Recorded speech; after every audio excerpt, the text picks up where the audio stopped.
You know, for 500 bucks, I ruined my entire life. I brought an envelope containing 4.5 ounces of cocaine from the Bronx to Mount Vernon, New York for $500. I met this guy in the bowling alley and basically was on my team, and he asked me if I wanted to make a fast dollar, like a carrot dangling on a string. I went for it.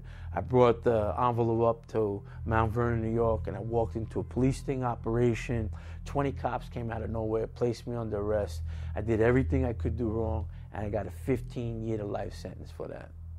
Anthony Papa was convicted under the Rockefeller drug laws. They were passed in 1973 when Nelson Rockefeller was the governor of New York State, and frustrated at the fact that an earlier program he had planned had not been effective in dealing with drug addiction in New York.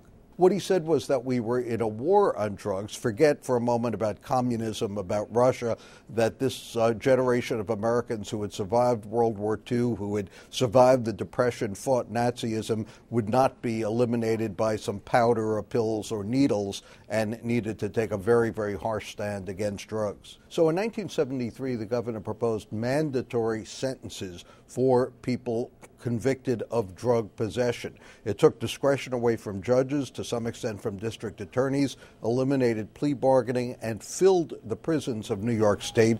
Over the nearly 36 years since their enactment, the Rockefeller drug laws have cost New York State's taxpayers hundreds of millions, if not billions of dollars, to incarcerate thousands of low-level, nonviolent drug offenders.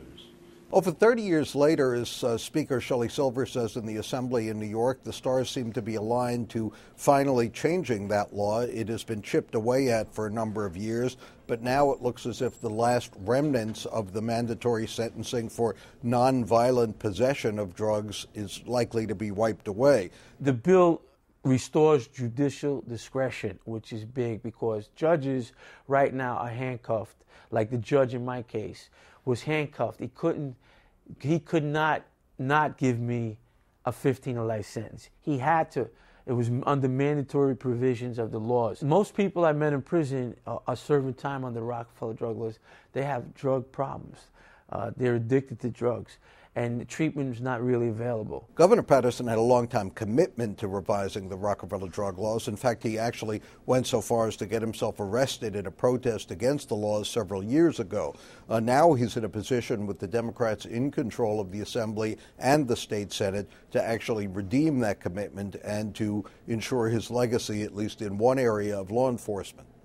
2009 would be the best chance that we have ever had to reform the Rockefeller drug laws and establish a more effective, less costly, more humane drug policy here in the state of New York.